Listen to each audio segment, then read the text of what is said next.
घाटकोपरच्या नित्यानंद नगरमध्ये मारहाणीची घटना घडली आहे। तिरंगा हातात घेऊन फिरत असलेल्या मुलांना मारहाण करण्यात आली। मुलांना घोषणा देण्यापासून देखील रोखण्यात आले। दोनही समुदायांच्या लोकांना आता पोलीस ठाण्यात दाखल करण्यात आले।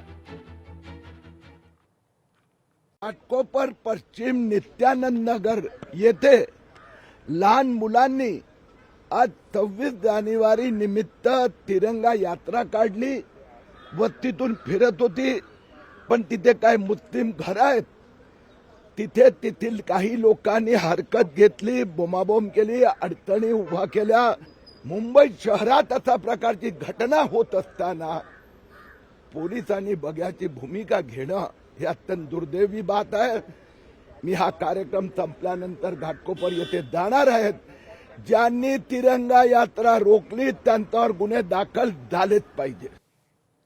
वळूयात पुढच्या आणखी एक महत्त्वाच्या बातमीकडे। झेडपीत राष्ट्रवादी काही ठिकाणी तुतारी चिन्हावर निवडणूक लढणार आहे। झेडपीत राष्ट्रवादी काही ठिकाणी घड्याळ चिन्हावर लढणार असल्याची माहिती स्वतः खासदार सुप्रिया सुळे यांनी दिली आहे। घड्याळावर उभे आहेत, अनेक तुतारी वाजवणाऱ्या माणसावर पण उभे आहेत। त्यामुळे ते एक अरेंजमेंट आम्ही सगळ्या स्थानिक नेत्यांवर जबाबदारी ती टाकलेली आहे। कामापुरतं आम्ही एकत्र आहोतच आता, आणि पूर्णपणे आम्ही एकत्र असताना या राज्याच्या अतिशय उत्तम पद्धतीने जिल्हा परिषदाला चाललेल्या आहेत। महाराष्ट्रात सगळ्यात उत्तम, आणि नुसत्या महाराष्ट्रात नाही भारतात, पुणे जिल्हा परिषद आणि सातारा जिल्हा परिषद या दोन्ही ठिकाणी राष्ट्रवादी काँग्रेस पक्ष एकत्र झेंडा अनेक वर्ष होत आहे। 2.5 वर्षातच बदल झालेला आहे। आदिवासी शेतकऱ्यांचा मोर्चा नाशिकहून मुंबईकडे मार्गस्थ झालाय। अंमलबजावणी होईल तेव्हाच मागे हटू असा इशारा आदिवासी नेते जेपी गावित यांनी दिलाय। त्या मुख्यमंत्र्यांच्या बैठकीत तोडगा काढू असं वक्तव्य मंत्री गिरीश महाजनांनी केलंय। मी त्याला विनंती केली, बाबा तुम्ही मोर्चा केवढा पुढे नेऊ नका। जवळपास खूप मोठ्या संख्येमध्ये सगळे आदिवासी बंधू भगिनी आहेत, त्यांनाही त्रास होतोय, काही चालावं लागतंय, राहण्याची, निवासाची, जेवणा खाण्याची व्यवस्थेचा अडचणी असतात। पण त्यांनी सुद्धा हे मान्य केलेलं आहे की आमचे जे प्रश्न सुटले तर आम्हाला काही अडचण नाही, प्रश्न लगेच सुटण्यासारखेच आहे। आणि म्हणून मी सांगितलं तुमचा मोर्चा नाशिक हद्दीमध्येच थांबवा।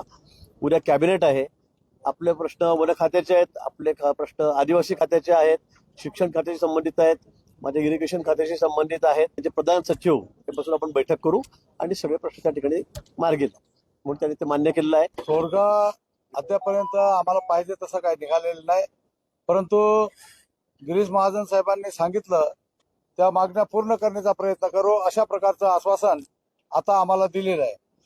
ज्या वेळेस सरकारच्या बरोबर पॉझिटिव्ह काही सोल्युशन निघेल आणि त्याची अंमलबजावणीची आम्हाला खात्री होईल, त्या दिवशी मोर्चा तिथूनच परत येईल।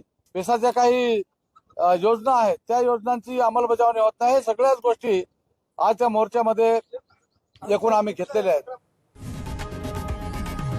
लोकशाही मराठी ऐका, पहा, जागरूक रहा।